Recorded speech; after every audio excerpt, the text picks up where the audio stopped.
이 목걸이 어디서 났어? 회장 취임 30주년 기념식장 한가운데서 그 말이 터졌습니다.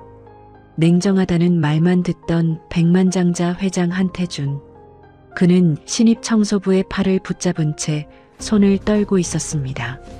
낡은 은목걸이 안쪽에는 25년 전 그의 결혼기념일이 새겨져 있었죠. 누가 준 거냐고 묻잖아.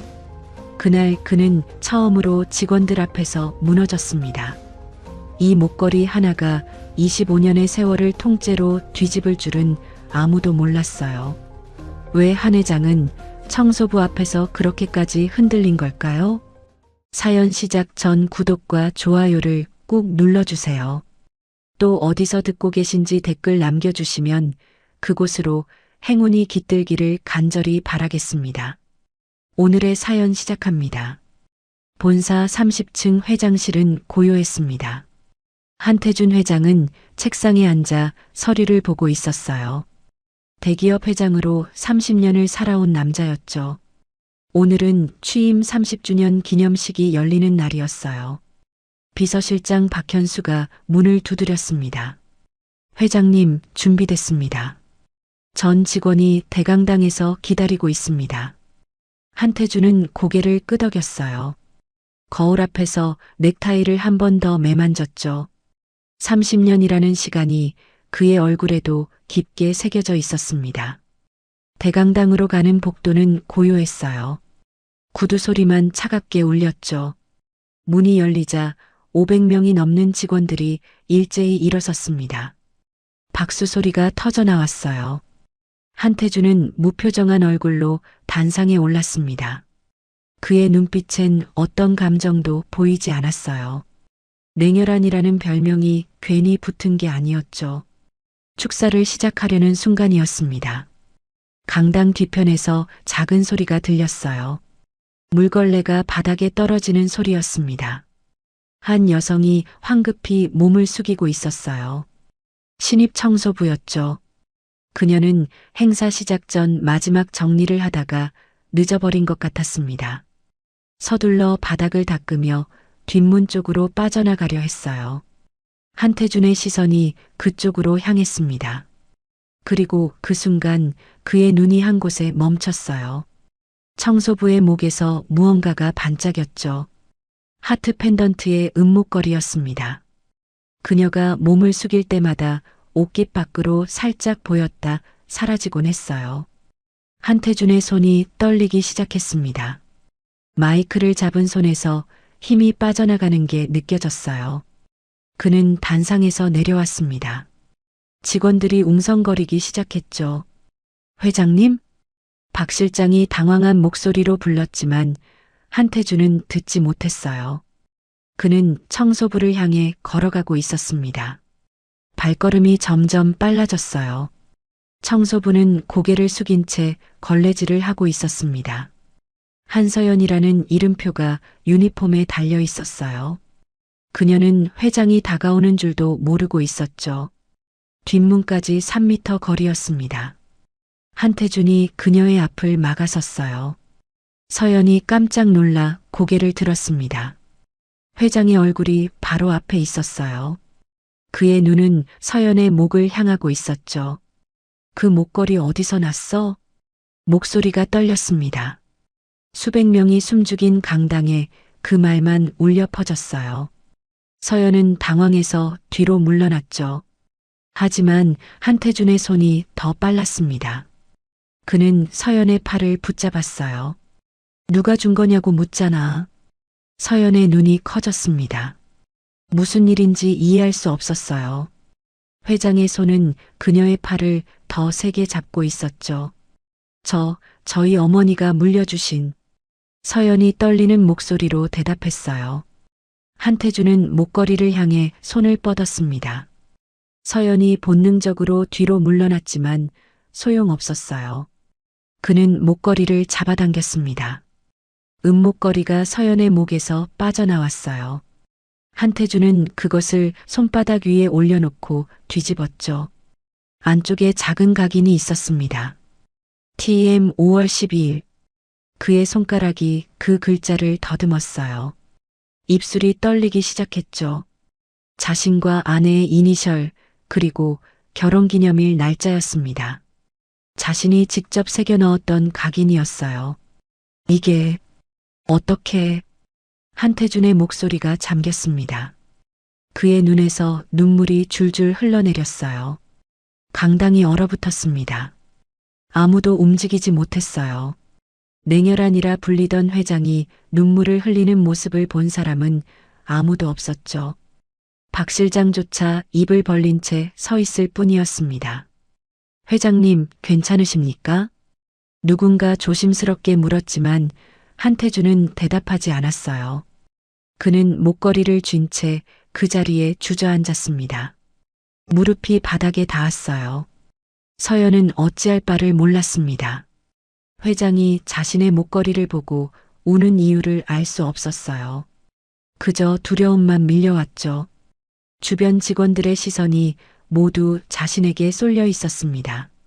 누군가 휴대폰을 꺼냈어요. 촬영이 시작됐습니다. 또 다른 사람도 카메라를 켰어요. 순식간에 여러 대의 휴대폰이 이 장면을 담고 있었죠. 박 실장이 황급히 달려왔습니다. 회장님, 일어나시죠. 회장실로 가시죠. 그는 한태준의 팔을 잡고 일으켰어요. 한태준이 고개를 들었어요. 그의 눈빛이 서연의 얼굴을 훑쳤습니다. 이마, 코, 입술, 턱선까지 천천히 살폈어요. 자네 몇 살인가? 25살입니다. 어머니는 3년 전에 돌아가셨어요. 한태준의 얼굴이 하얗게 질렸습니다. 그는 입술을 깨물었어요. 목걸이를 손에서 놓고 뒤돌아섰습니다. 박 실장이 그의 등을 떠밀듯 회장실로 데려갔습니다. 강당에는 웅성거림만 남았어요. 직원들은 서로 눈빛을 주고받으며 수군거렸죠. 서연은 목에 걸린 목걸이를 정리하고 황급히 강당을 빠져나갔습니다. 1층 청소부 휴게실에 도착했을 때 서연의 다리가 풀렸어요. 의자에 주저앉아 숨을 고르려 했지만 심장이 진정되지 않았죠. 무슨 일이 벌어진 건지 도무지 이해할 수 없었습니다. 같은 시각 회장실에서는 박 실장이 물을 건네고 있었어요. 한태준은 책상에 기댄 채 눈을 감고 있었습니다. 손은 여전히 떨리고 있었어요. 회장님, 괜찮으십니까? 박 실장의 목소리에도 긴장감이 묻어났습니다. 한태준은 대답 대신 서랍을 열었어요. 오래된 사진 한 장을 꺼냈죠. 25년 전 사진이었습니다. 하얀 원피스를 입은 여자가 환하게 웃고 있었어요. 그녀의 목에도 그 은목걸이가 걸려 있었죠. 한태준은 사진을 만지작거렸습니다. 김민정. 전처의 이름이 그의 입에서 흘러나왔어요.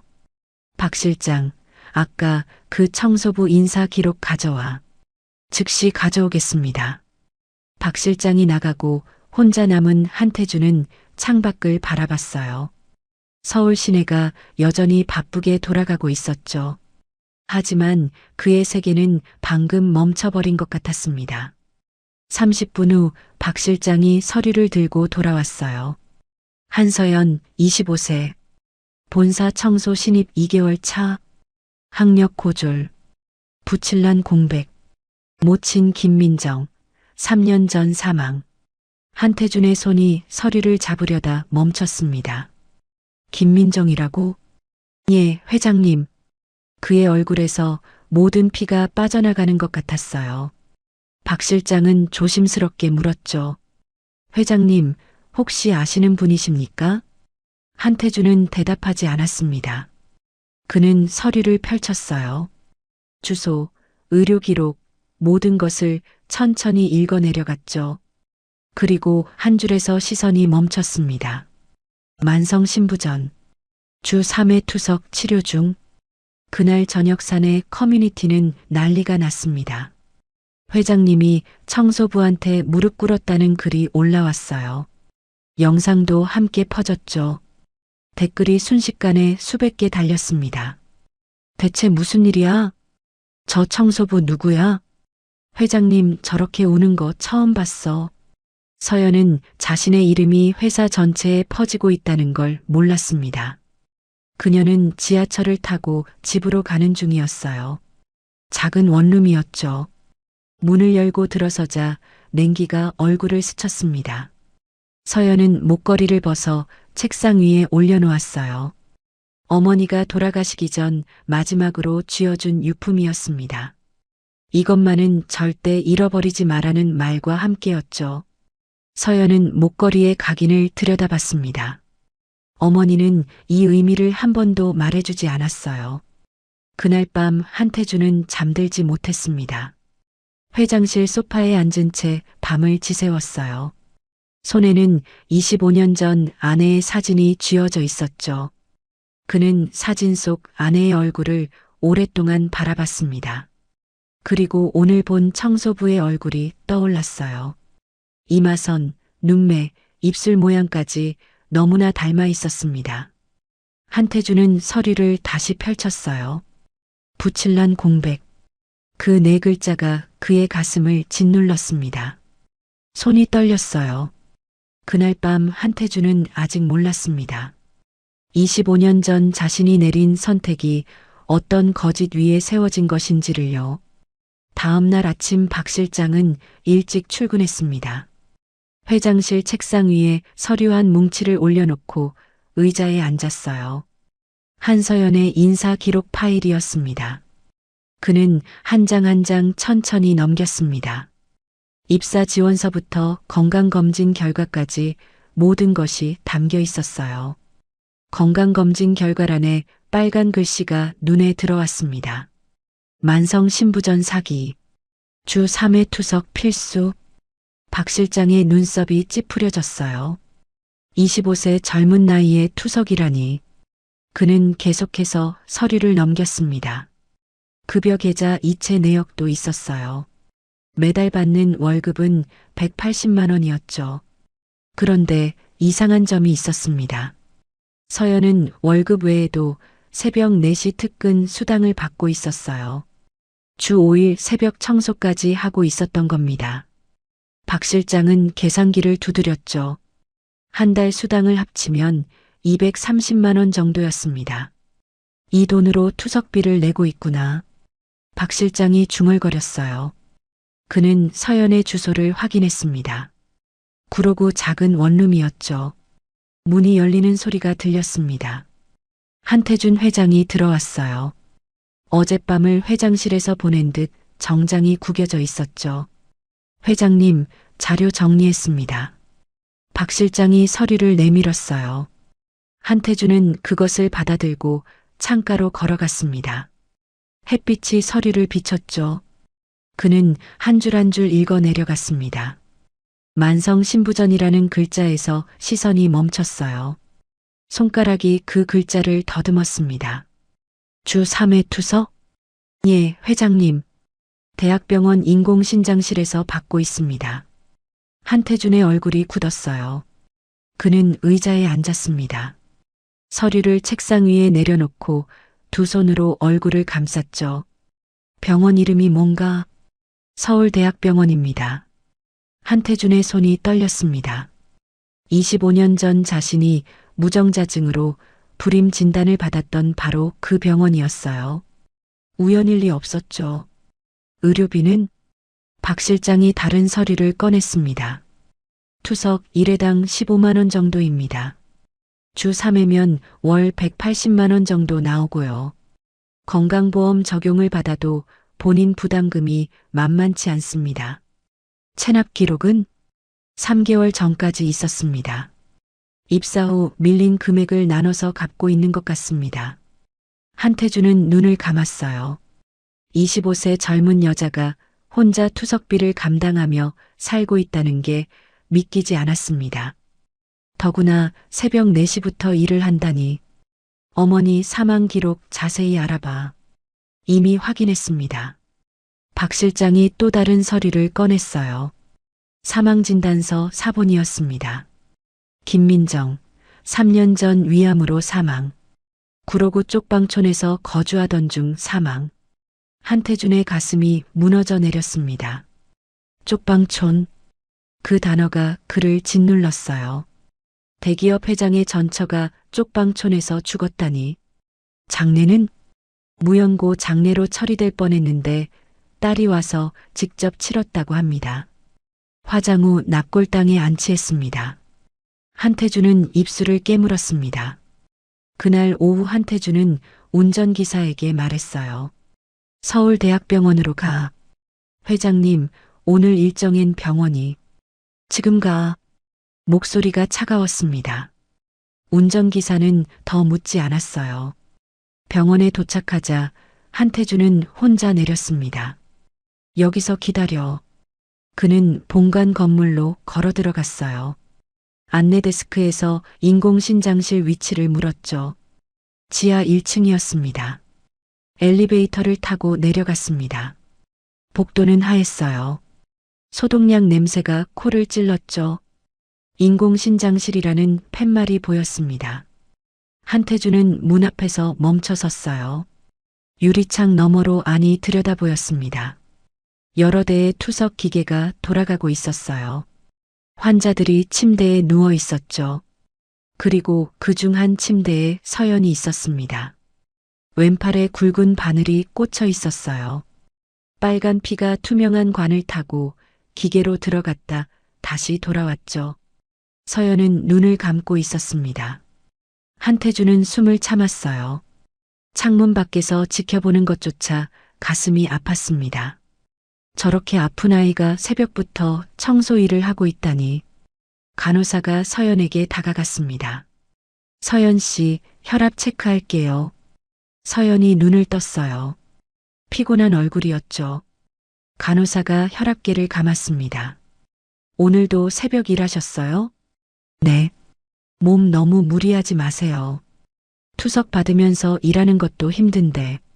괜찮아요. 서연이 작게 웃었어요. 하지만 그 웃음엔 힘이 없었습니다. 간호사가 차트를 적으며 말했습니다.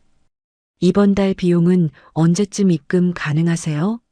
서연의 얼굴이 굳었어요. 이번 주 금요일에 월급 들어오면 바로 넣을게요. 알겠습니다. 너무 밀리면 곤란하니까 꼭 부탁드려요. 간호사가 다음 환자에게로 갔습니다. 서연은 다시 눈을 감았어요. 한숨이 길게 흘러나왔죠. 한태준은 주먹을 쥐었습니다. 그는 복도 벤치에 앉았습니다. 투석이 끝나길 기다렸어요. 2시간이 지났습니다. 인공신장실 문이 열리고 환자들이 하나씩 나왔죠. 서연도 나왔습니다. 팔에 거즈가 붙어 있었어요. 그녀는 천천히 걸었습니다. 다리에 힘이 없어 보였죠. 한태준은 고개를 숙였습니다. 서연이 자신을 알아보면 안 됐으니까요. 그녀가 지나갔어요. 복도 끝으로 사라졌습니다. 한태준은 그제야 숨을 내쉬었어요.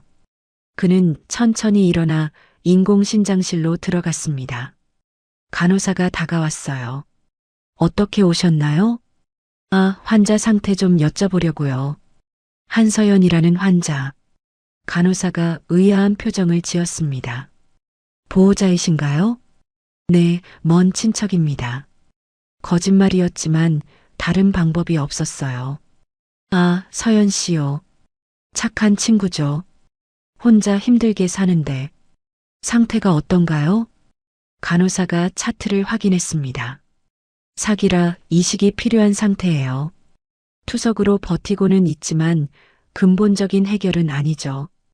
이식 대기 등록은? 아니요. 비용 문제도 있고 기증자를 찾기도 쉽지 않아서요.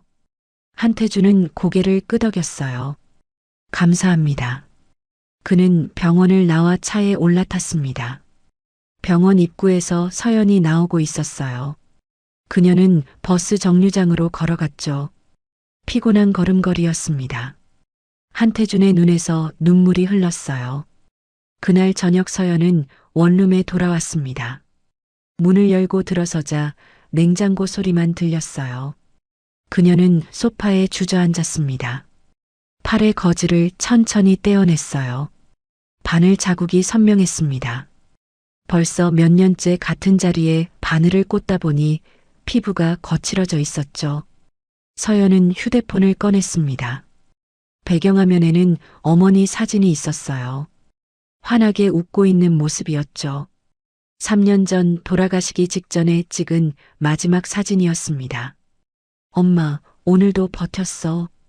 서연이 작게 중얼거렸어요. 눈물이 흘렀습니다. 그녀는 사진을 쓰다듬었어요. 조금만 더 버티면 돼. 이식대기 신청할 돈도 모을 수 있을 거야.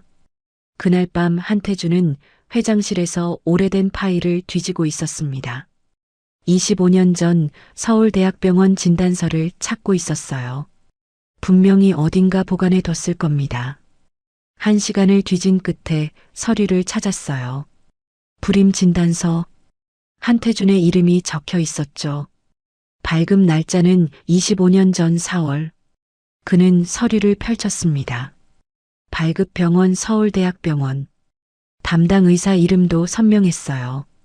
한태준은 휴대폰을 꺼냈습니다. 박 실장에게 문자를 보냈어요. 내일 아침 서울대병원 25년 전 진료 기록 확인 가능한지 알아봐. 답장이 곧 왔습니다. 알겠습니다. 한태준은 진단서를 내려다봤어요. 그리고 문득 이상한 느낌이 들었습니다. 이 진단서를 받은 게 4월이었는데 전처 민정이 임신 사실을 말한 건 5월이었죠. 시간 순서가 맞지 않았어요. 한태준의 눈이 커졌습니다. 4월에 받은 진단서, 5월에 들은 임신 소식. 그렇다면 그 한 달 사이에 무슨 일이 있었던 걸까요? 25년 전 4월, 서울대학병원 VIP 병동은 조용했습니다. 일반 환자들은 접근조차 할 수 없는 곳이었어요. 특별한 사람들만 이용하는 공간이었죠. 한 남자가 복도를 걸어오고 있었습니다. 한도진, 한태준의 이복형이었어요.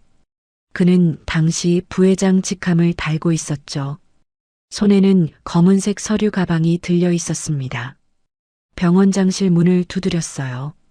들어오시죠. 안에서 나긋한 목소리가 들렸습니다. 도진이 문을 열고 들어갔어요. 병원장이 책상에서 일어나 악수를 청했죠. 어서 오십시오, 부회장님. 바쁘실 텐데 시간 내주셔서 감사합니다. 두 사람은 소파에 마주 앉았습니다. 병원장이 차를 따르며 말했어요. 전화로 말씀하신 거니 무엇입니까? 도진은 서류 가방을 열었습니다. 두툼한 봉투를 꺼내 테이블 위에 올려놓았어요. 병원장의 시선이 그쪽으로 향했죠. 제 동생 한태준 말입니다. 아, 회장님 동생분이시군요. 네. 그 친구가 최근 건강검진을 받았다고 들었습니다. 병원장이 고개를 끄덕였어요. 그렇습니다. 정기검진이었죠. 도진은 봉투를 병원장 쪽으로 밀었습니다. 검진 결과에 하나 추가해 주셨으면 합니다. 추가라니요? 불임 진단서요. 병원장의 손이 멈췄습니다. 찻잔을 들려던 손이 공중에서 굳었어요. 그는 도진을 바라봤죠. 무슨 말씀이신지. 동생이 아이를 가질 수 없다는 진단서가 필요합니다. 도진의 목소리는 차갑고 단호했어요. 병원장은 봉투를 내려다봤습니다. 두께만 봐도 얼마나 많은 돈이 들어있는지 짐작이 갔어요. 하지만 부회장님, 그건 5억입니다. 병원장의 입이 다물어졌어요. 도진이 계속 말했습니다. 진단서 하나면 됩니다. 검사 기록은 원장님께서 알아서 처리해 주시면 되고요. 동생분이 아시면 모릅니다. 평생 모를 겁니다. 도진은 봉투를 한 번 더 밀었어요. 병원장의 손이 천천히 봉투로 향했습니다. 잠시 망설이더니 결국 그것을 집어들었어요. 언제까지 필요하십니까? 내일까지요. 알겠습니다. 병원장이 봉투를 서랍에 넣었습니다. 도진은 만족스러운 표정으로 일어섰어요. 잘 부탁드립니다. 걱정 마십시오. 완벽하게 처리하겠습니다. 도진이 병원장실을 나섰습니다. 복도를 걸으며 그는 입가에 미소를 지었어요. 계획대로 되고 있었죠. 다음 날 한태준에게 진단서가 전달됐습니다. 불임, 무정자증, 자연 임신 불가능. 한태준은 그 진단서를 받아들고 멍하니 앉아 있었어요. 그럴 리가. 그는 재검을 요구했습니다. 하지만 병원 측은 기록을 다시 확인했다며 같은 결과를 내놨어요. 모든 게 조작된 것이었죠. 한태준은 그 진단서를 집에 가져갔습니다. 아내 김민정에게는 말하지 않았어요. 창피했습니다. 남자로서의 자존심이 무너지는 것 같았죠. 그로부터 한 달이 지났습니다. 결혼 3년 차 5월 어느 날 저녁이었어요. 민정이 저녁 식탁에 앉아 있었습니다. 얼굴이 창백했어요. 여보, 할 말이 있어. 한태준이 신문을 내려놓았습니다. 뭔데? 나 임신한 것 같아. 한태준의 손이 멈췄어요. 뭐라고? 병원 갔다 왔어. 임신 6주래. 민정이 초음파 사진을 꺼냈습니다. 한태준은 그것을 받아들지 않았어요. 머릿속이 하얘졌죠. 한 달 전 받은 진단서가 떠올랐습니다. 불임, 자연 임신 불가능. 그럴 리가 없어. 한태준의 목소리가 떨렸어요. 민정이 당황한 표정으로 물었습니다. 무슨 소리야? 우리 아이잖아. 내 아이가 아니야. 한태준이 소리쳤어요. 민정이 깜짝 놀라 뒤로 물러났습니다. 여보, 왜 그래? 무슨 일 있어? 한태준은 서재로 들어가 진단서를 가져왔습니다. 민정 앞에 던졌어요. 이거 봐. 나 불임이야. 아이를 가질 수 없다고. 민정이 진단서를 집어들었어요. 손이 떨렸습니다. 이게 무슨... 재검사 받아봐. 병원이 실수한 거야. 2번 검사했어. 결과는 똑같아. 한태준의 목소리는 차가웠습니다. 민정의 눈에서 눈물이 흘렀어요. 여보, 이건 우리 아기야. 정말이야. 거짓말하지 마.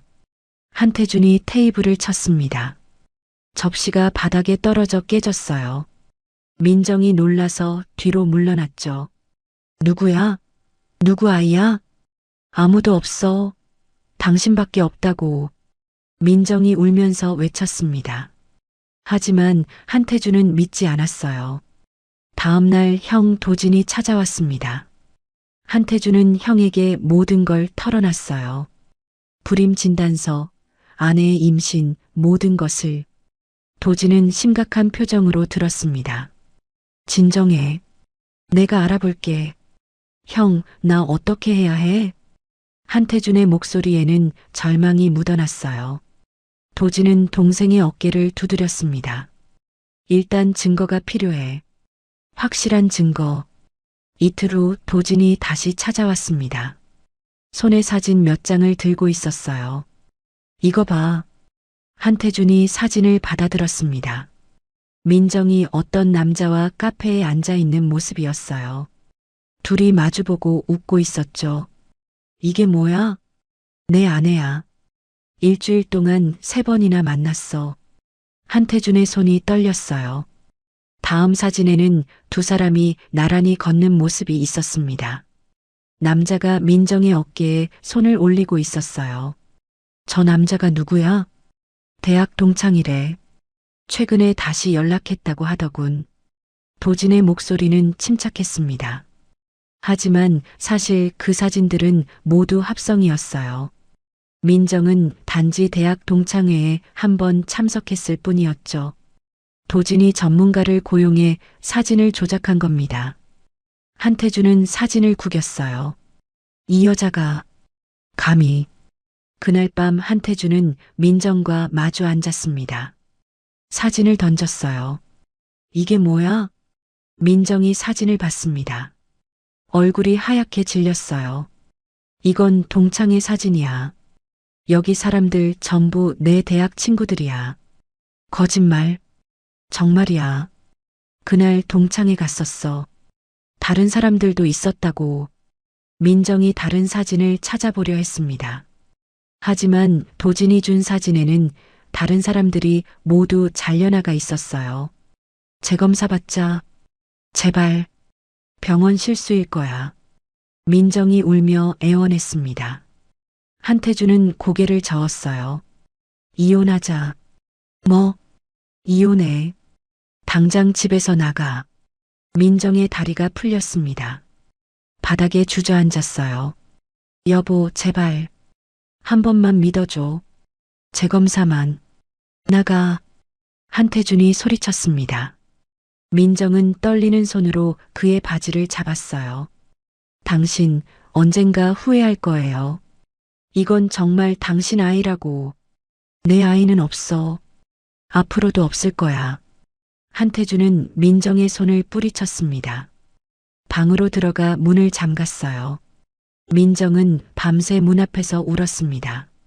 하지만 아침이 되자 짐을 쌌어요. 갈 곳이 없었죠.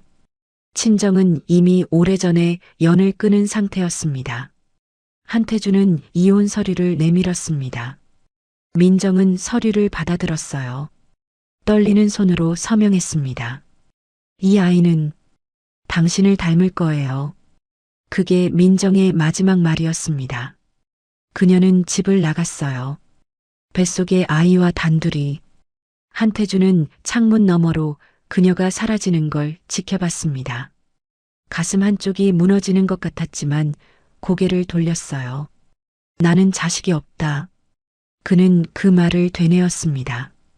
그리고 그날부터 25년 동안 같은 말을 반복했어요. 현재 한태준은 25년 전 진단서를 다시 펼쳤습니다. 그는 휴대폰을 들었습니다. 박 실장에게 전화를 걸었어요. 박 실장, 내일 아침 서울대병원 가자. 알겠습니다, 회장님.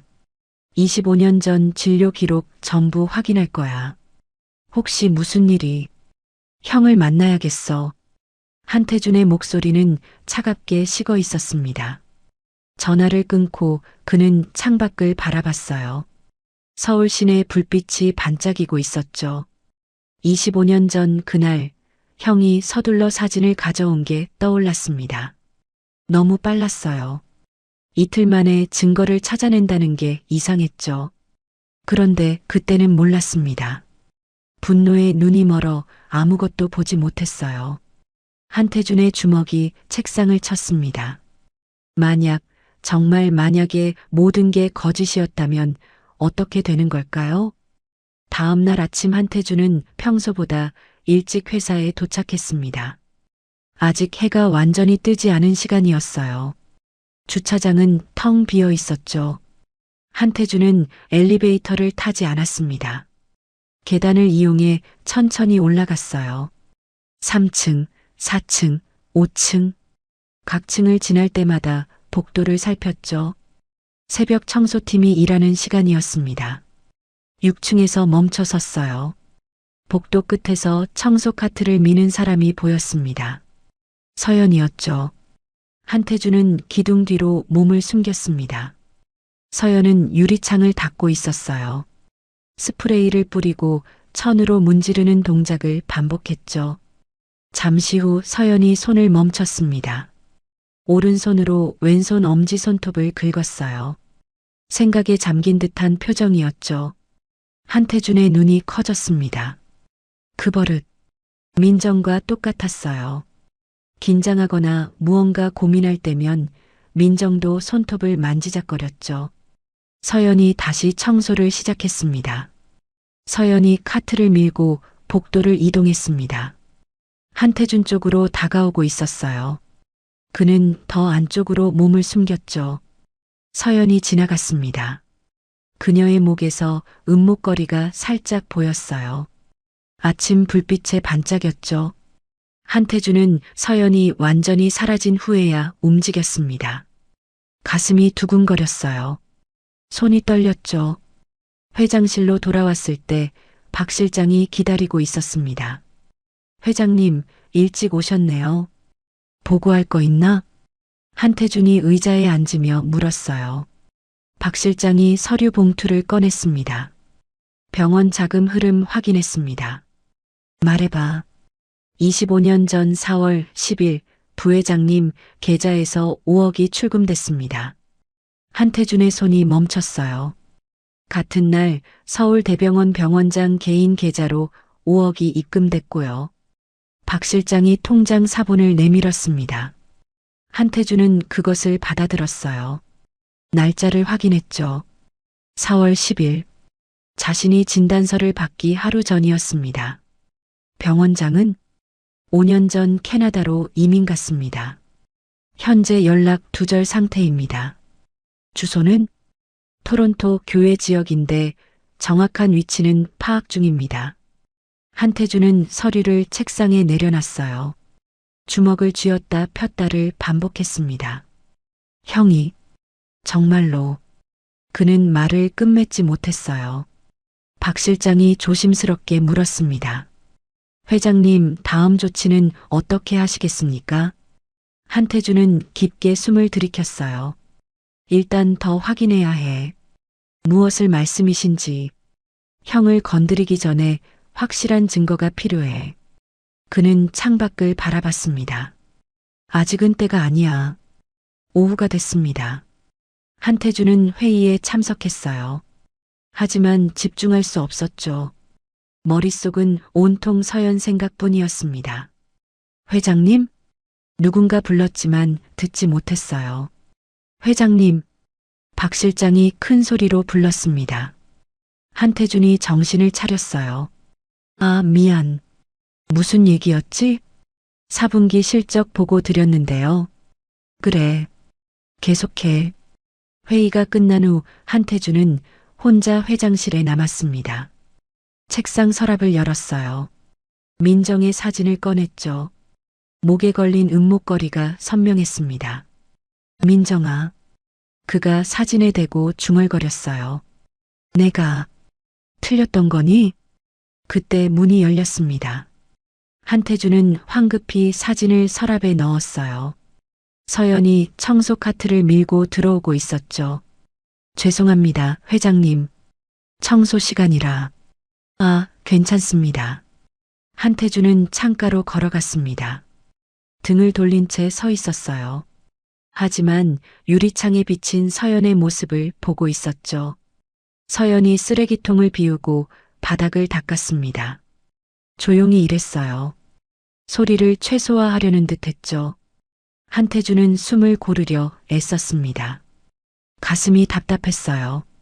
숨쉬기가 힘들었죠.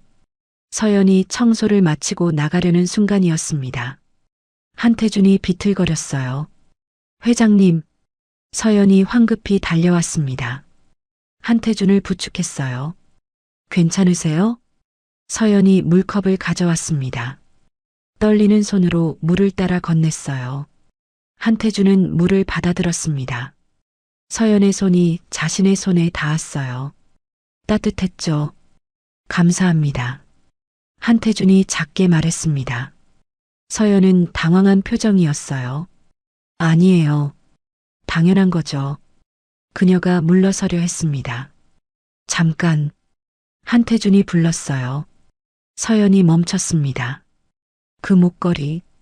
한태준의 시선이 서연의 목으로 향했어요. 어머니께 받은 거라고 했죠? 네, 그렇습니다. 어머니 성함이 김민정입니다. 한태준의 손에서 물컵이 떨어질 뻔했습니다. 간신히 붙잡았어요. 그렇군요. 그는 고개를 돌렸습니다.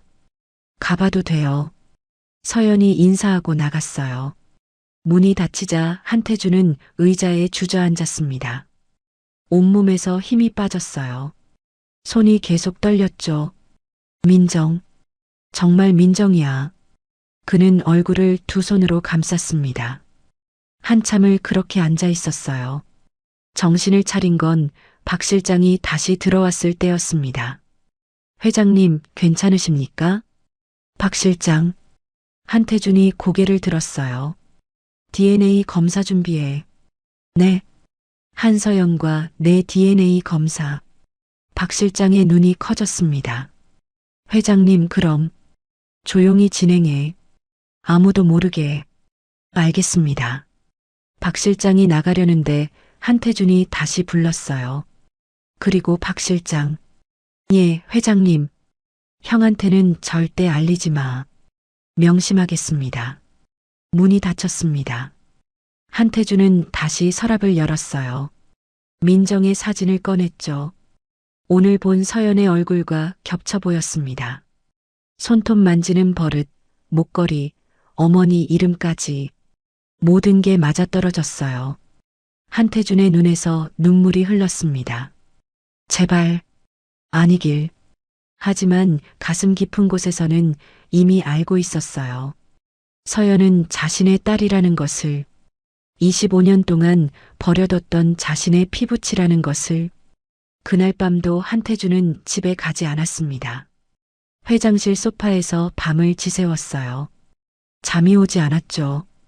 민정의 얼굴이 계속 떠올랐습니다. 당신 언젠가 후회할 거예요. 집을 나가던 날 민정이 했던 마지막 말이 귓가에 맴돌았어요. 한태준은 창밖을 바라봤습니다. 새벽이 밝아오고 있었어요. 그는 주먹을 쥐었습니다. DNA 검사 결과가 나오면 모든 게 명확해질 겁니다. DNA 검사를 의뢰한 지 3일이 지났습니다. 한태준은 결과를 기다리며 회사 일에 집중하려 했어요. 하지만 머릿속은 온통 서연 생각뿐이었죠. 박 실장이 비밀리에 검사를 진행했습니다. 서연의 머리카락 샘플을 확보했어요. 청소 중 떨어진 머리카락을 수거한 거였죠. 한태준의 샘플은 타액으로 채취했습니다. 결과는 일주일 후에 나온다고 했어요. 그런데 4일째 되던 날 이상한 일이 벌어졌습니다. 아침 일찍 박 실장이 급히 회장실로 뛰어들어왔어요. 회장님, 큰일입니다. 무슨 일인가? 박 실장이 태블릿을 내밀었습니다. 포털 사이트 실시간 검색어 1위에 한태준 회장의 숨겨진 딸이라는 제목이 떠 있었어요. 한태준의 얼굴이 굳었습니다. 이게 뭔가? 10분 전에 기사가 떴습니다. 벌써 조회수가 10만을 넘었고요. 한태준은 기사를 클릭했어요. 단독 한태준 회장, 25년 전 숨겨둔 딸 존재 의혹. 기사 내용은 충격적이었습니다. 한태준 회장이 25년 전 여성과의 사이에서 딸을 뒀다는 내용이었어요. 그 딸이 현재 회사 청소부로 일하고 있다는 것까지 상세히 나와 있었죠. 더 놀라운 건 DNA 검사를 진행 중이라는 정보까지 포함되어 있었습니다. 누가 흘린 거야? 한태준의 목소리가 떨렸어요. 검사기관 쪽에서는 절대 아니라고 합니다. 비밀 유지 서약을 했고요. 그럼 누가? 한태준의 머릿속에 한 사람이 떠올랐습니다. 형 한도진. 박 실장, 부회장 동선 확인해봐. 이미 확인했습니다. 어제 저녁 모 언론사 간부와 식사를 했습니다. 한태준은 주먹을 쥐었어요. 형이었습니다. DNA 검사 사실을 어떻게든 알아낸 거죠. 더 있습니다, 회장님. 박 실장이 또 다른 기사를 보여줬어요. 이번엔 사진이 첨부되어 있었습니다. 한태준이 서연의 팔을 붙잡고 있는 기념식 날의 사진이었어요. 댓글이 폭발적으로 달리고 있었습니다. 대박이네요. 회장님이 청소부를, 재벌가 숨겨진 스캔들. 한태준은 태블릿을 책상에 내려놨습니다. 손이 떨렸어요. 주가는 개장 10분 만에 5% 폭락했습니다. 박 실장의 목소리도 떨리고 있었어요. 한태준은 창밖을 바라봤습니다. 모든 게 무너지고 있었어요. 30분 후 이사들이 긴급 소집됐습니다. 회의실에 15명의 이사가 모였어요. 모두 굳은 표정이었죠. 한태준이 들어서자 무거운 침묵이 흘렀습니다. 회장님, 이게 사실입니까? 재무이사가 먼저 입을 열었어요. 확인 중입니다. 확인 중? 이미 언론에 다 나왔는데요. 사실 확인 전까지는 말씀드릴 수 없습니다. 한태준의 목소리는 차갑게 가라앉아 있었어요. 주가가 폭락하고 있습니다. 투자자들이 패닉 상태고요. 영업이사가 말했습니다. 회사 신뢰도의 치명타입니다. 이사들이 서로 눈치를 봤습니다. 마케팅 이사가 조심스럽게 입을 열었어요. 회장님께서 잠시 물러나시는 게 사퇴하라는 겁니까? 일시적인 겁니다. 사태가 진정될 때까지만요. 한태준은 이사들을 둘러봤습니다. 모두 고개를 숙이고 있었어요. 표결에 붙이겠습니다. 재무이사가 말했어요. 회장 일시 사퇴권 찬성하시는 분 손 들어주십시오. 15명 중 12명이 손을 들었습니다. 한태준은 이사들을 천천히 둘러봤어요. 거부합니다. 회장님, 진실이 밝혀질 때까지 저는 이 자리를 지키겠습니다. 하지만 주가가 진실이 밝혀지면 주가는 회복될 겁니다. 일주일만 기다려 주십시오. 이사들이 웅성거렸어요. 일주일 후 다시 모이겠습니다. 그때까지 확실한 증거를 보여드리죠. 한태준은 회의실을 나섰습니다. 회의실을 나서는 한태준의 뒷모습을 이사들이 지켜봤어요. 같은 시각 본사 1층에서는 서연이 인사팀에 불려가고 있었습니다. 한서연 씨 맞으시죠? 인사팀장이 차갑게 물었어요. 네. 회사 이미지에 심각한 타격을 줬습니다. 제가 무슨 해고 통보합니다. 오늘까지만 출근하세요.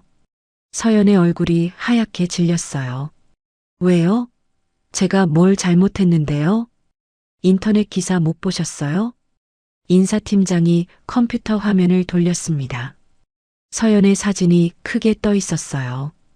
회장 숨겨둔 딸이라는 제목과 함께였죠. 이게 뭐예요?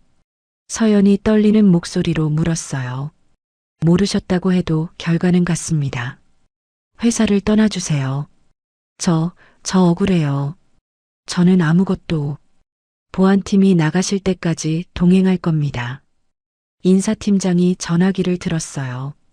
서연은 휴게실로 돌아가 짐을 쌌습니다. 동료들이 수군거리는 소리가 들렸어요. 진짜 회장님 딸이래? 청소부가 재벌 딸이라니. 근데 왜 여기서 일한 거야? 서연은 아무 말도 하지 않았습니다. 사물함을 열고 개인 물품을 꺼냈어요. 여벌 옷, 컵, 수첩. 그게 전부였죠. 보안팀원이 다가왔습니다. 나가시죠. 서연은 고개를 숙인 채 따라 나갔어요. 본관 로비를 지나는데 직원들의 시선이 느껴졌습니다. 모두 자신을 쳐다보고 있었어요. 회사 밖으로 나왔을 때 서연의 다리가 풀렸습니다. 근처 벤치에 주저앉았어요. 손이 떨렸습니다. 휴대폰이 울렸어요. 병원에서 온 문자였습니다.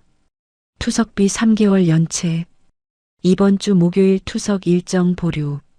납부시까지 치료 중단. 서연의 손에서 휴대폰이 떨어질 뻔했어요. 투석을 못 받으면 어떻게 되는 걸까요? 몸이 버틸 수 있을까요? 눈물이 흘렀습니다. 집으로 돌아가는 길 서연은 멍하니 걸었어요. 지하철을 탔지만 어디서 내려야 할지도 잊어버렸죠. 한참을 지나쳐서야 정신을 차렸습니다. 원룸에 도착했을 때 문 앞에 쪽지가 붙어 있었어요. 월세 2개월 연체. 이번 주 금요일까지 미납 씨 퇴실 조치. 서연은 쪽지를 떼어냈습니다. 구겨서 쓰레기통에 버렸어요. 방문을 열고 들어갔습니다. 텅 빈 방이 더 쓸쓸하게 느껴졌어요. 서연은 소파에 앉아 천장을 바라봤습니다. 일자리를 잃었어요. 투석도 못 받게 됐죠. 집도 곧 나가야 합니다. 엄마. 서연이 작게 불렀어요. 대답은 없었습니다. 그녀는 휴대폰 배경화면에 어머니 사진을 봤어요. 환하게 웃고 있는 모습이었죠. 나 어떻게 해야 해? 눈물이 멈추지 않았습니다. 서연은 짐을 꺼내기 시작했어요. 어차피 나가야 할 집이었습니다. 미리 정리하는 게 나았죠. 옷을 개고 책을 상자에 담았어요. 그렇게 밤이 깊어갔습니다. 같은 시각 한태주는 회장실에 홀로 앉아 있었습니다. 책상 위에는 검은 봉투가 놓여 있었어요. DNA 검사 결과였습니다. 1시간 전 검사기관에서 긴급 배송이 온 거였어요. 한태주는 봉투를 집어들었습니다. 손이 떨렸어요. 뜯으려다 멈췄습니다. 다시 봉투를 내려놨어요. 열 수가 없었습니다. 만약 친자가 맞다면 어떻게 해야 할까요? 25년 동안 버려뒀던 딸에게 뭐라고 말해야 할까요? 만약 친자가 아니라면? 그것도 끔찍했어요. 그렇다면 민정은 정말 바람을 핀 거니까요. 한태주는 봉투를 서랍에 넣었습니다. 잠갔어요.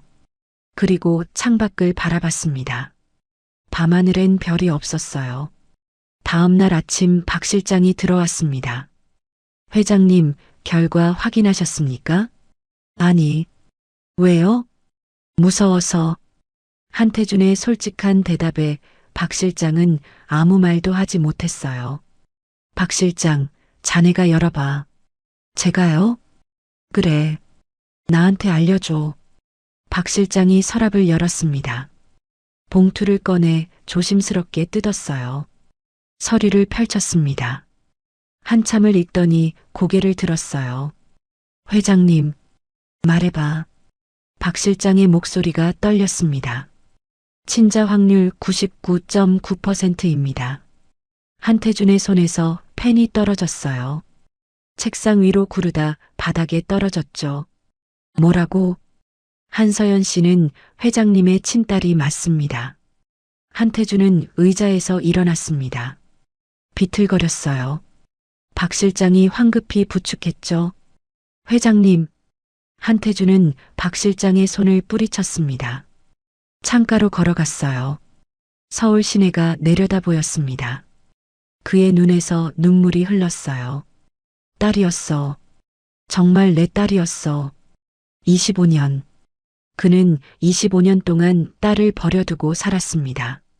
민정을 의심했고 쫓아냈고 아이를 혼자 키우게 만들었어요.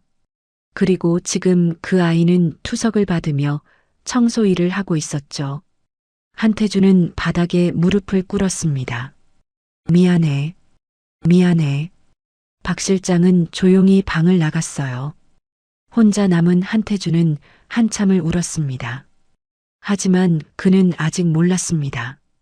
이 진실 앞에서 자신이 어떤 선택을 하게 될지를요. DNA 결과가 확정된 그날 오후 박 실장은 검찰청에 있었습니다. 은행 거래 기록, 병원 자금 흐름, 모든 증거를 들고 갔습니다. 수사관 앞에 서류를 펼쳤죠. 25년 전 진단서 위조 사건입니다. 수사관이 서류를 넘겼습니다. 두툼한 파일이었어요. 날짜별로 정리된 거래 내역이 빼곡했죠. 한도진 부회장이 병원장에게 5억을 건넸고 그 돈으로 동생의 불임 진단서를 위조했습니다. 증거가 확실합니까? 은행 거래 내역이 있습니다. 날짜도 정확히 일치하고요. 박 실장이 형광펜으로 표시된 부분을 가리켰습니다. 4월 10일 5억 출금, 같은 날 병원장 계좌로 5억 입금. 이틀 후 진단서가 발급됐습니다. 수사관이 고개를 끄덕였어요. 긴급 체포 영장 신청하겠습니다. 감사합니다. 박 실장이 검찰청을 나왔습니다. 한태준에게 전화를 걸었어요. 회장님, 체포 영장 신청됐습니다. 언제쯤? 오늘 저녁 발부될 겁니다. 한태준은 잠시 말이 없었어요. 알겠네. 전화가 끊겼습니다. 그날 저녁 7시 한도진은 자택에서 체포됐습니다. 저녁 식사를 하던 중이었어요. 초인종이 울렸죠. 집사가 문을 열자 수사관 5명이 들어왔습니다. 한도진 씨, 진단서 위조 및 사문서 위조 혐의로 긴급 체포합니다. 도진의 손에서 수저가 떨어졌어요. 바닥에 떨어져 소리를 냈습니다. 뭐라고? 수사관이 영장을 내밀었습니다. 도지는 서류를 읽으려 했지만 글자가 보이지 않았어요. 손이 떨렸죠. 동행하시죠. 수갑이 손목에 채워졌습니다. 차가운 쇠가 살을 파고들었어요. 도지는 고개를 떨구었죠. 잠깐 옷이라도 갈아입고 지금 출발합니다. 도지는 집사를 봤어요. 변호사한테 연락해. 알겠습니다. 현관을 나서는데 플래시가 터졌습니다. 기자들이 몰려와 있었어요. 부회장님, 진단서 위조가 사실입니까? 동생을 배신한 이유가 뭡니까? 피해자에게 할 말씀은? 도지는 아무 대답도 하지 않았습니다. 고개를 숙인 채 차에 올랐어요. 창밖으로 자택이 멀어졌죠. 70년을 살아온 인생이 무너지는 순간이었습니다. 같은 시각 한태준은 회장실에 있었습니다. 박 실장에게서 연락이 왔어요. 회장님, 부회장님 체포됐습니다. 한태준은 창밖을 바라봤습니다. 전화를 끊고 한태준은 의자에 앉았어요. 감정이 복잡했습니다. 형이었지만 용서할 수 없는 사람이었죠. 책상 위에 DNA 검사 결과가 놓여 있었어요. 친자 확률 99.9%. 그 숫자가 한태준의 가슴을 짓눌렀습니다. 서연이는 지금 어디 있나? 한태준이 중얼거렸어요. 시계를 봤습니다. 저녁 7시 30분. 투석 시간이었죠. 한태준은 재킷을 입었습니다. 박 실장, 서울대병원으로 가자. 지금 말씀이십니까? 지금. 두 사람은 차에 올랐어요. 병원까지 가는 30분 동안 한태준은 한마디도 하지 않았습니다. 창밖만 바라보고 있었어요. 거리에 불빛이 지나갔습니다. 사람들이 웃으며 걷고 있었어요. 평범한 일상이었죠. 하지만 한태준의 세계는 완전히 뒤집혀 있었습니다. 병원에 도착했습니다. 지하 1층 인공신장실 앞에서 한태준은 멈춰 섰어요. 유리창 너머로 안이 보였죠. 서연이 있었습니다. 침대에 누워 투석을 받고 있었어요. 왼팔에 굵은 바늘이 꽂혀 있었죠. 빨간 피가 투명한 관을 타고 기계로 들어갔다 나왔습니다. 한태준의 발이 떨어지지 않았습니다. 문 앞에서 한참을 서 있었어요. 들어갈 용기가 나지 않았죠. 박 실장이 조심스럽게 물었습니다. 회장님, 들어가시겠습니까? 한태준은 깊게 숨을 들이켰어요. 고개를 끄덕였습니다. 문을 열고 들어갔어요. 소독약 냄새가 코를 찔렀죠. 기계 소리가 규칙적으로 들렸습니다. 환자들의 숨소리, 간호사들의 발소리, 모든 게 또렷했어요. 간호사가 다가왔습니다. 어떻게 오셨어요? 환자 면회 왔습니다. 누구요? 한서연. 간호사가 안쪽을 가리켰어요. 저쪽 끝 침대예요.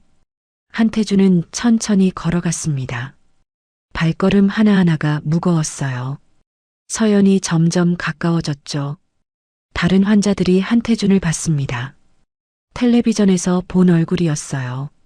하지만 아무도 말을 걸지 않았죠. 서연은 눈을 감고 있었습니다. 피곤한 얼굴이었어요. 눈밑이 검게 그늘져 있었죠. 입술은 창백했습니다. 한태준은 침대 옆에 섰습니다. 서연의 얼굴을 내려다봤어요. 민정과 닮았습니다. 서연이 눈을 떴어요.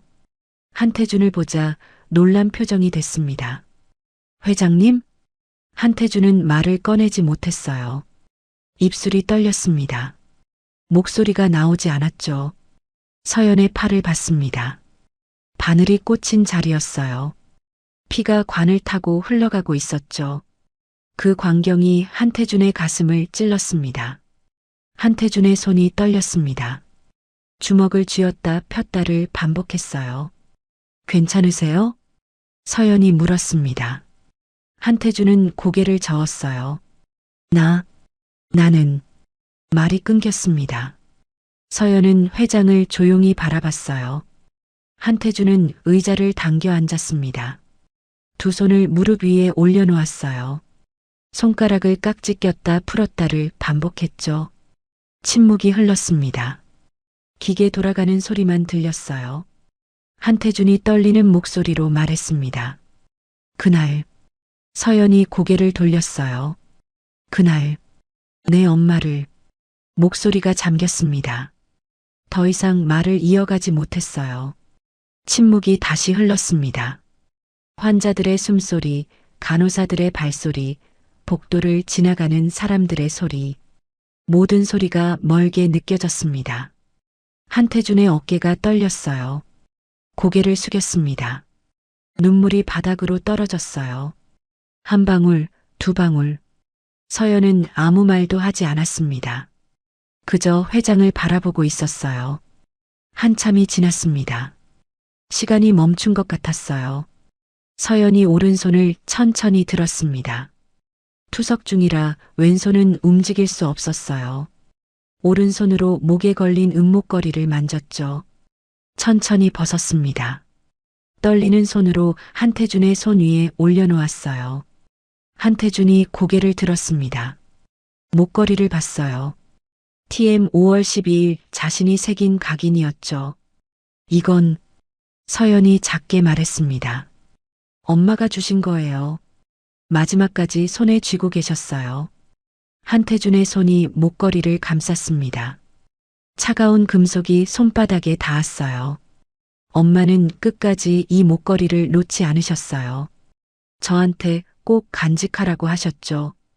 한태준은 목걸이를 보며 울었습니다. 민정이 마지막 순간까지 이것을 지켰다니. 자신을 원망했을 텐데, 미워했을 텐데. 미안하다. 한태준이 떨리는 목소리로 말했어요. 정말 미안하다. 서연은 천장을 바라봤습니다. 눈물이 흘렀어요. 하지만 소리내어 울지는 않았죠. 한태준은 고개를 숙였습니다. 그땐 몰랐어. 정말 몰랐어.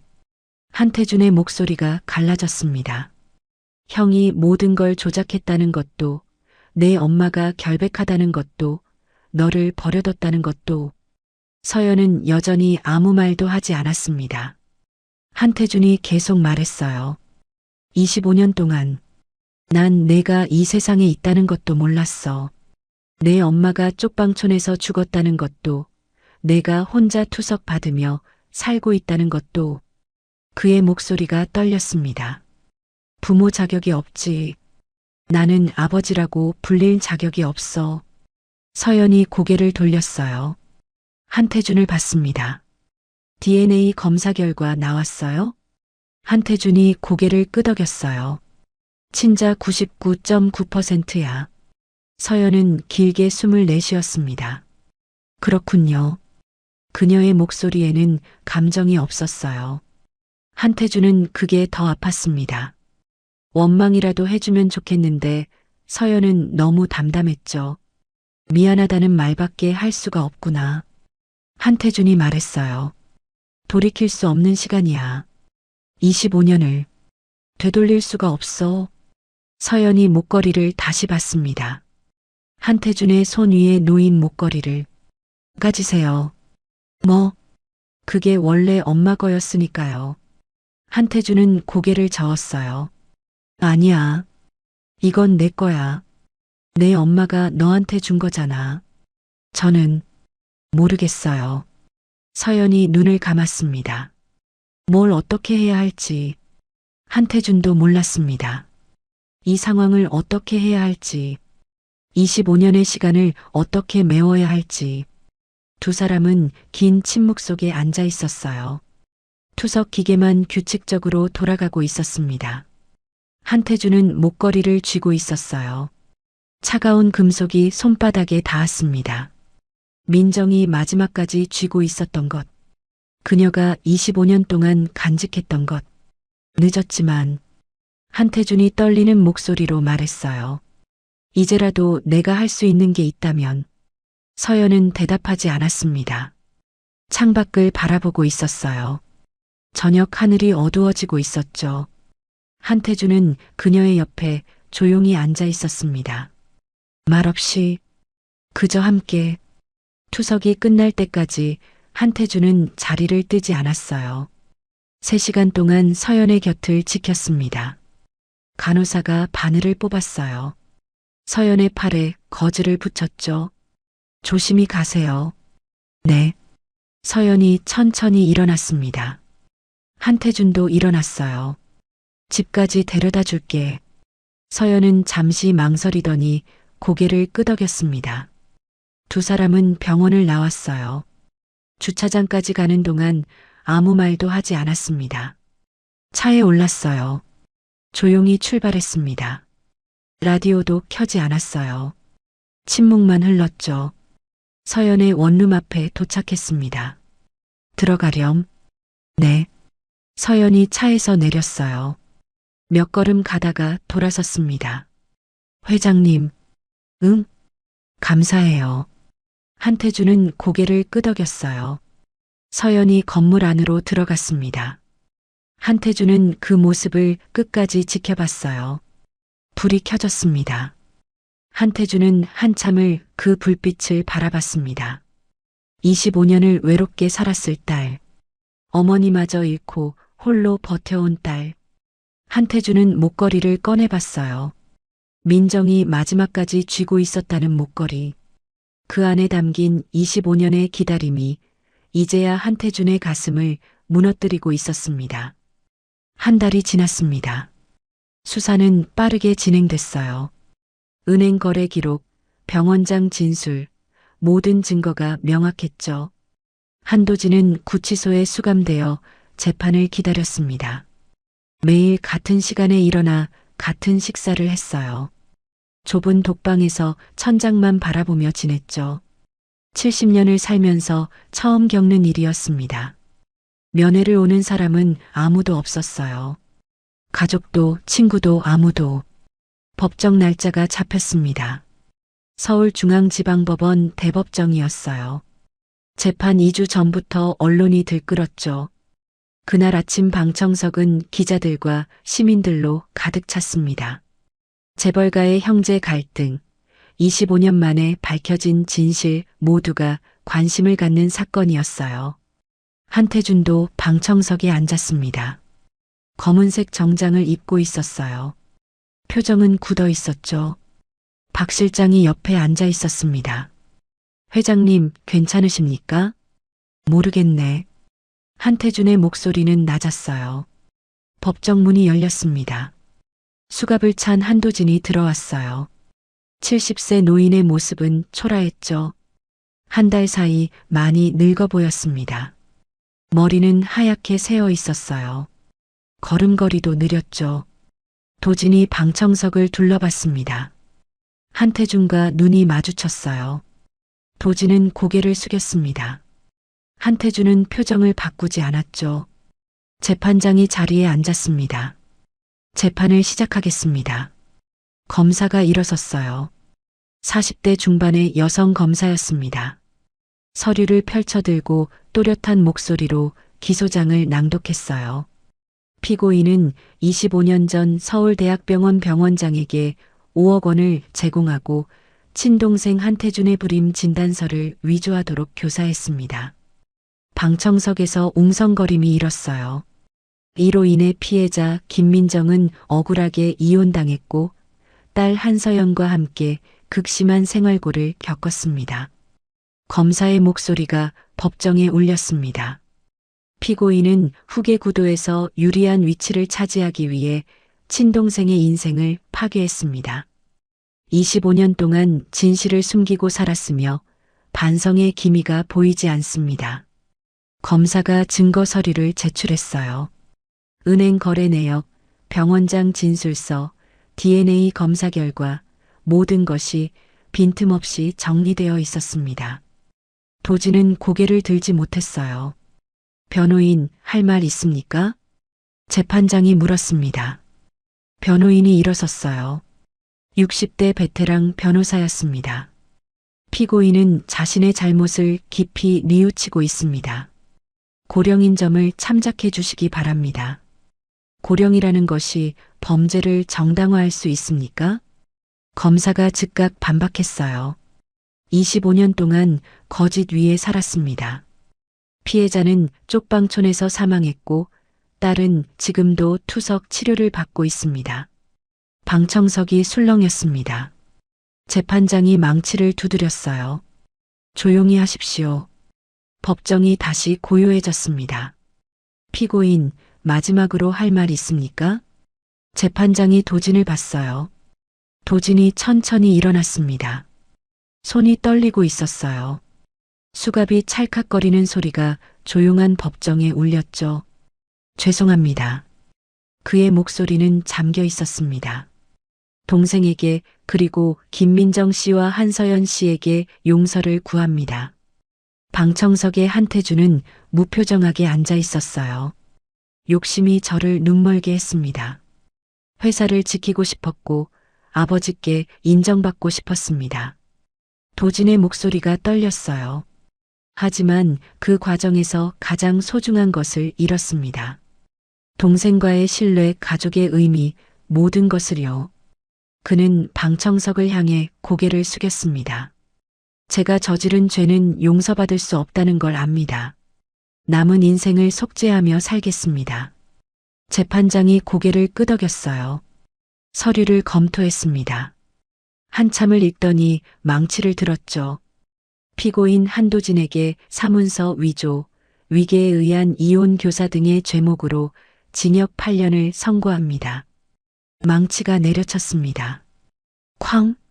소리가 법정에 울렸어요. 법정 비용은 피고인이 부담하며 피해자 한서연에게 위자료 10억 원을 배상하라. 방청석이 술렁였습니다. 도진은 무너지듯 의자에 앉았어요. 얼굴이 하얗게 질렸죠. 교도관이 다가와 그를 일으켰습니다. 수갑이 채워진 손이 허공에서 떨렸어요. 법정을 나가는 순간 도진이 방청석을 돌아봤습니다. 한태준과 다시 눈이 마주쳤어요. 도진의 입술이 움직였죠. 미안하다. 소리 없는 말이었습니다. 한태준은 고개를 돌렸어요.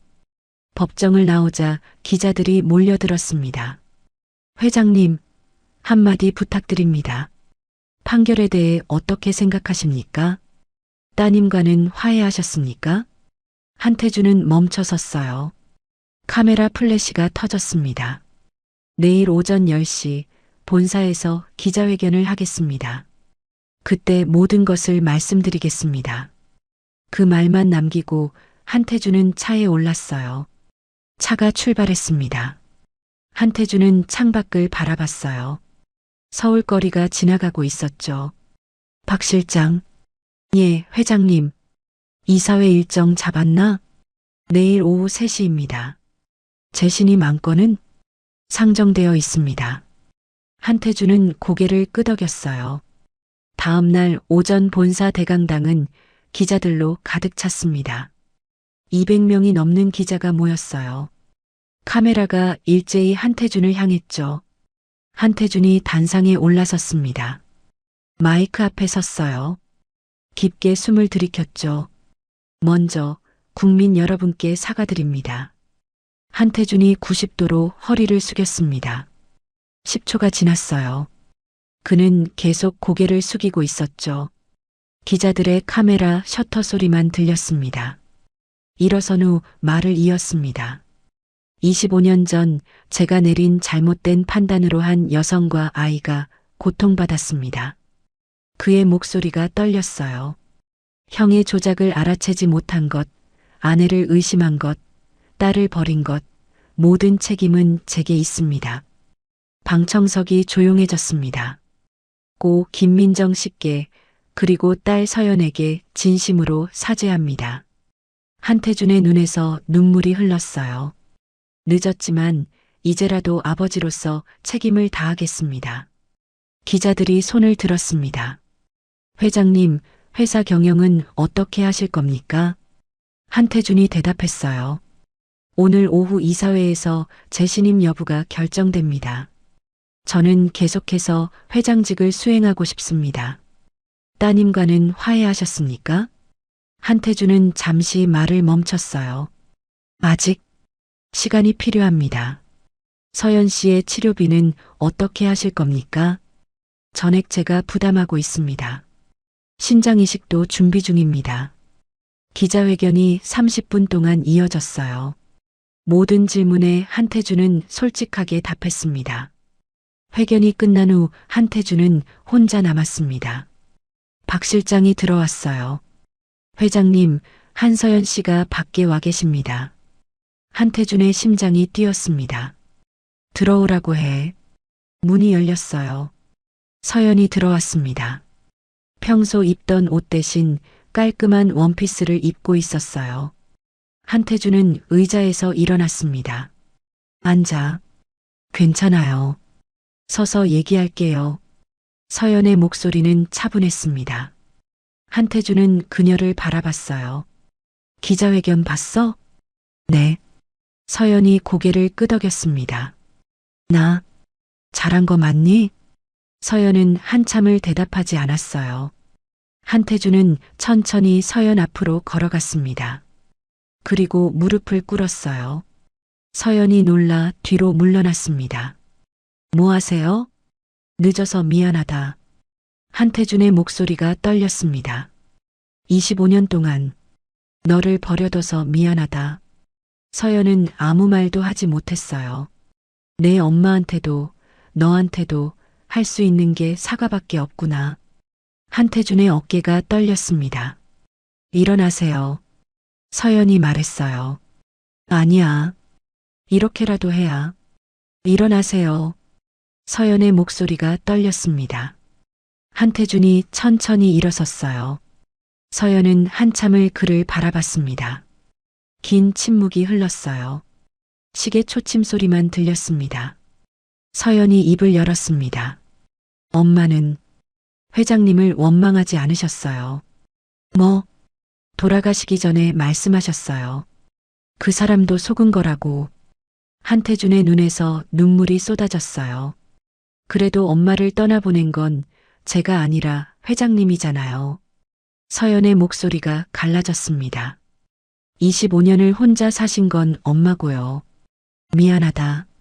그리고 저는 아직 준비가 안 됐어요. 서연이 눈물을 닦았습니다.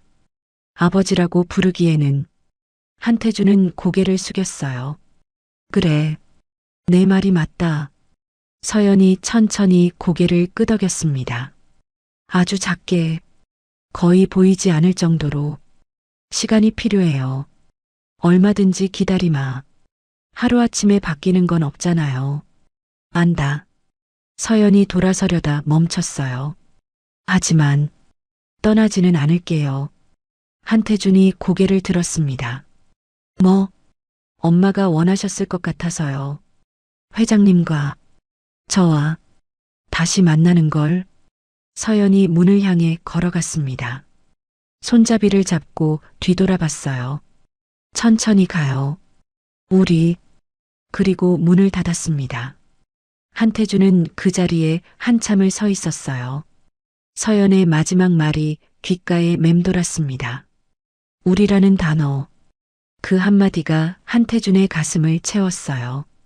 오후 3시 이사회가 열렸습니다. 15명의 이사가 모였어요. 재무이사가 안건을 발표했습니다. 한태준 회장 재신임건 표결에 붙이겠습니다. 이사들이 투표용지를 받았어요. 한태준은 회의실 밖에서 기다렸습니다. 10분이 지났어요. 문이 열렸습니다. 회장님 들어오시죠. 한태준이 들어갔어요. 재무이사가 결과를 발표했습니다. 찬성 13표, 반대 2표. 회장 재신임이 통과됐습니다.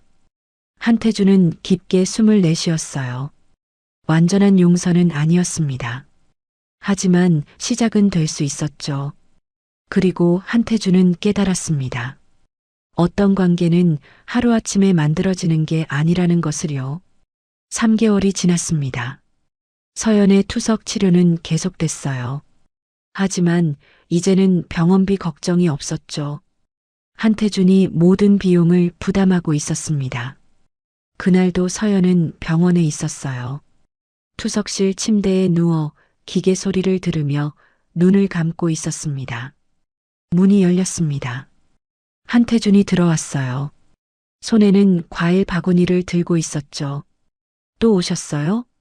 서연이 눈을 뜨며 물었습니다. 응. 오늘 검사 결과 나왔어. 한태준이 의자에 앉았어요. 무슨 검사요? 신장이식 적합성 검사. 서연의 눈이 커졌습니다.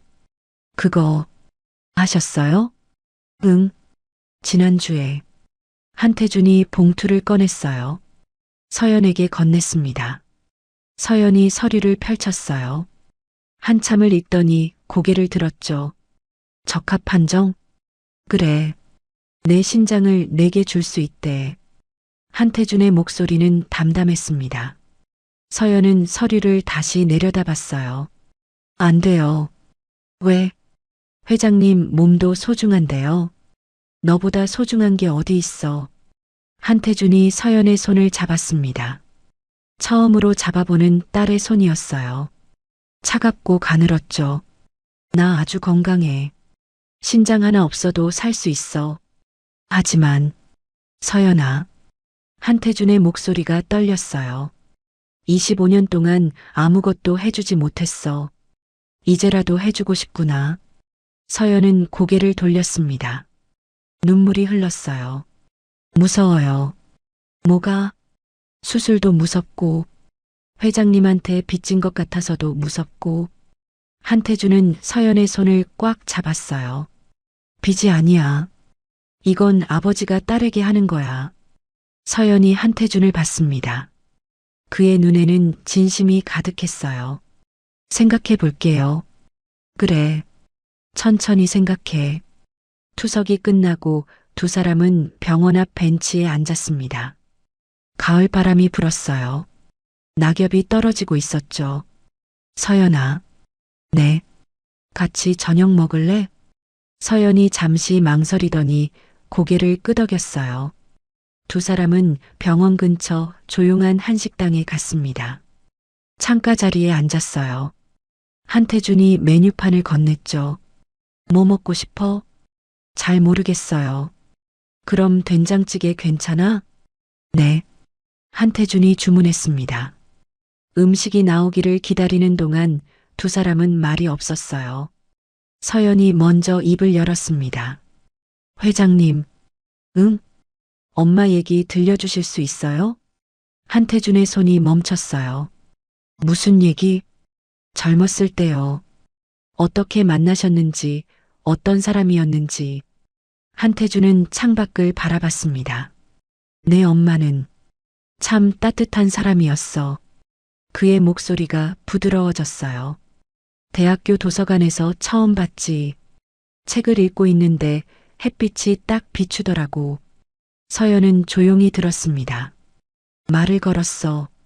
무슨 책 읽냐고. 그렇게 시작됐지. 엄마가 뭐라고 하셨어요? 시 읽고 있다고 했어. 윤동주 시집이었어. 한태준이 미소 지었습니다. 그날 저녁같이 커피 마셨지. 그리고 매일 만났어. 사랑하셨어요? 많이. 내 인생에서 가장 행복한 시간이었어. 한태준의 눈에 눈물이 맺혔어요. 그래서 더 미안해. 의심해서 버려서. 서연도 눈물을 닦았습니다. 음식이 나왔어요. 두 사람은 천천히 식사를 했습니다. 한태준이 반찬을 서연 쪽으로 밀었어요. 많이 먹어. 너무 말랐어. 네. 서연이 작게 웃었습니다. 식사를 마치고 나오는데 한태준이 물었어요. 집까지 데려다 줄까? 괜찮아요. 지하철 타고 갈게요.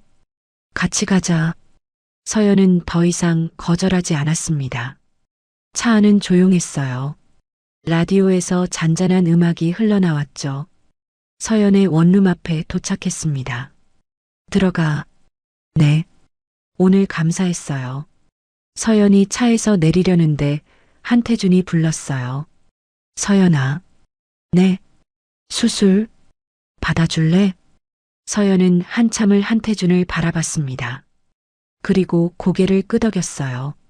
알겠어요. 한태준의 얼굴이 환해졌습니다. 일주일 후 수술 날짜가 잡혔습니다. 한태준과 서연은 같은 날 수술을 받기로 했어요. 서울대병원 특별실이었죠. 수술 전날 밤 한태준은 서연의 병실을 찾아갔습니다. 잠이 안 오지? 네. 긴장돼요. 한태준이 침대 옆에 앉았어요. 나도 긴장돼. 무섭지 않으세요? 무섭지. 근데 너한테 줄 수 있다는 게 더 기뻐. 서연의 눈에서 눈물이 흘렀습니다. 고마워요. 고맙긴. 내가 고맙지. 한태준이 주머니에서 뭔가를 꺼냈어요. 은목걸이였습니다. 이거, 서연이 놀랐습니다. 내가 투석실에서 내게 준 거, 기억나지? 네. 수술 끝나면 이거 다시 너한테 걸어줄게. 한태준이 목걸이를 서연의 손에 올려놓았어요. 엄마가 평생 지킨 거야. 이제 내가 지켜. 서연은 목걸이를 꽉 쥐었습니다. 네. 다음 날 아침 수술이 시작됐습니다. 한태준이 먼저 수술실로 들어갔어요. 마취가 시작됐죠. 의식이 흐려지기 전 마지막으로 떠오른 생각은 서연이었습니다. 잘 되게 해주세요. 수술은 6시간 동안 계속됐어요. 한태준의 심장이 서연에게 이식됐습니다. 모든 게 순조로웠어요. 한태준이 눈을 떴습니다. 회복실이었어요. 몸이 무겁게 느껴졌죠. 회장님, 박 실장이 달려왔습니다. 서연이는 성공했습니다. 거부 반응도 없고요. 한태준은 눈을 감았어요. 안도의 한숨이 나왔습니다. 일주일 후 두 사람은 같은 병실로 옮겨졌습니다. 나란히 침대에 누워 있었어요. 어때? 한태준이 물었습니다. 좋아요. 몸이 가벼워진 것 같아요. 서연이 웃었습니다. 다행이다. 회장님은요? 나, 괜찮아. 심장 하나로도 충분해. 두 사람은 웃었어요. 창밖으로 겨울 햇살이 들어오고 있었습니다. 한 달 후 퇴원했습니다. 한태준은 서연을 자신의 집으로 데려갔어요. 여기서 지내자. 여기요? 응. 혼자 살기엔 너무 크잖아. 서연은 집안을 둘러봤습니다. 넓고 따뜻했어요. 그날부터 두 사람은 함께 살기 시작했습니다. 처음엔 어색했어요. 식사 시간도 대화도 모든 게 낯설었죠. 하지만 시간이 지나며 익숙해졌습니다. 어느 날 저녁 두 사람은 식탁에 마주 앉았어요. 한태준이 국을 떠서 서연에게 건넸습니다. 많이 먹어. 네. 서연이 숟가락을 들었어요. 맛있어요. 그래. 한태준이 웃었습니다. 식사를 마치고 서연이 설거지를 하려는데 한태준이 말렸어요. 이모님 계시잖아. 괜찮아요. 제가 할게요. 그럼 오늘만 같이 하자. 두 사람은 나란히 싱크대 앞에 섰습니다. 한태준이 설거지를 하고 서연이 닦았어요. 회장님, 응? 이제 그냥 편하게 불러도 돼요? 한태준의 손이 멈췄습니다. 뭐라고 부를 건데? 서연이 잠시 망설였어요. 아빠. 한태준의 눈에서 눈물이 흘렀습니다. 그는 손을 닫고 서연을 꼭 안았어요. 고맙다. 정말 고맙다. 서연도 울었습니다. 늦었지만 괜찮죠? 늦지 않았어. 지금이 시작이야. 두 사람은 한참을 그렇게 서 있었어요. 그날 밤 한태준은 서연의 방문을 두드렸습니다. 들어가도 돼? 네. 서연이 침대에 앉아 있었어요. 한태준은 손에 목걸이를 들고 있었습니다. 약속했잖아. 수술 끝나면 이거 걸어주기로. 네. 서연이 고개를 숙였어요. 한태준이 목걸이를 걸어주었습니다. 차가운 금속이 서연의 목에 닿았어요. 한태준이 각인을 쓰다듬었습니다. 이제 이 의미를 내가 이어가. 네. 서연이 목걸이를 만졌어요. 엄마가 지킨 거 제가 지킬게요. 한태준은 서연의 머리를 쓰다듬었습니다. 잘 자. 아빠도요. 한태준이 미소 지었어요. 문을 닫고 나오는데 가슴이 벅찼습니다. 아빠라는 말. 25년을 기다린 그 한마디. 그날 밤 한태준은 오랜만에 편히 잠들었습니다. 다음 날 아침 식탁에서 두 사람은 마주 앉았어요. 한태준이 신문을 보고 서연이 커피를 마시고 있었습니다. 오늘 뭐 할 거야? 병원 정기검진 있어요. 같이 가자. 네. 두 사람은 자연스럽게 대화했어요. 25년의 공백이 조금씩 메워지고 있었습니다. 완벽하지는 않았어요. 여전히 어색한 순간도 있었죠. 하지만 괜찮았습니다. 시간이 흐르며 익숙해질 테니까요. 그날 저녁 두 사람은 소파에 나란히 앉아 있었습니다. 서연이 목걸이를 꺼내 들여다봤어요. 한태준도 그걸 봤습니다. 아빠를 기다리신 것 같아요. 서연이 작게 말했습니다. 25년 동안 한태준은 고개를 숙였어요. 눈물이 떨어졌습니다. 미안해. 엄마한테도 너한테도. 서연이 아빠의 손을 잡았습니다. 이제 괜찮아요. 정말 엄마도 원하셨을 거예요. 저희가 이렇게 함께 있는 거. 태준은 서연의 손을 꽉 쥐었어요. 고맙다. 저야말로요, 아빠. 두 사람은 한참을 말없이 앉아 있었습니다. 창밖으로 봄바람이 불어왔어요. 커튼이 살랑거렸습니다. 서연이 목걸이를 다시 목에 걸었어요. 태준이 그 모습을 지켜봤죠. 민정이 25년 동안 지켰던 목걸이. 이제 딸이 이어받았습니다. 서연아. 네. 앞으로 같이 살자. 오래오래. 네, 아빠. 서연이 한태준의 어깨에 머리를 기댔어요. 한태준은 딸의 머리를 쓰다듬었습니다. 25년 만에 처음 안아보는 딸의 온기였습니다. 창밖으로 봄이 오고 있었어요. 하얀 목련이 피어나고 새싹이 돋아나고 따뜻한 바람이 불었습니다. 25년의 겨울이 끝나고 있었어요. 늦었지만 이제 시작입니다. 아버지와 딸로 천천히 함께.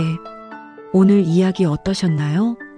한 사람의 거짓말이 한 가족의 삶을 바꿔놓았습니다. 그 시간 동안 엄마는 쪽방촌에서, 딸은 투석실에서 하루하루를 버텨냈어요.